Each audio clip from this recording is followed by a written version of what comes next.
Chapter 9, Mishnah 3. The Mishnah now gives several cases in which the Meiser of animals does not apply.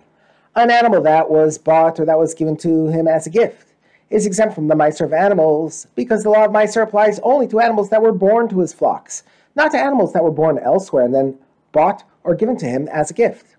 The Mishnah now deals with the case of newborn animals found in the estate of a man who died and whose sons are now partners in that estate. Are those animals subject to Meiser? The Mishnah will make a distinction. It depends whether the brothers are partners because they have not yet divided the estate, or whether they did divide the estate but then rejoined their separate positions together into a partnership.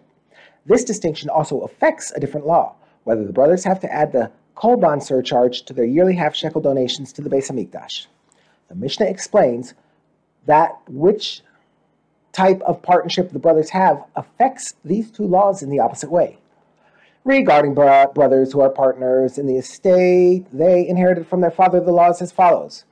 Where their partnership is the type in which they are obligated to pay the kolban along with their half-shekel payments, that is, they divide the estate and then rejoined. They are exempt from separating the Meiser of animals from the newborn animals in the partnership, because newborn animals owned by partners are not subject to Meiser, and where their partnership is the type in which they are obligated to separate the Meiser of animals from the newborn animals in the partnership, that is, they never divide the estate, they are exempt from paying the kolban along with their half-shekel payment, if they make their half-shekel contributions from the joint monies of the estate, because it is as if the father made the contributions for them. The Mishnah now explains the distinction it just made more fully. First, the Mishnah teaches that even where they did not yet divide the father's estate, they are not always obligated in the Meiser of animals. If they own the newborn animals as part of the undivided estate, they are obligated to separate Meiser from those newborn animals, because it is as if the estate is still owned by the father, who is an individual, as explained above.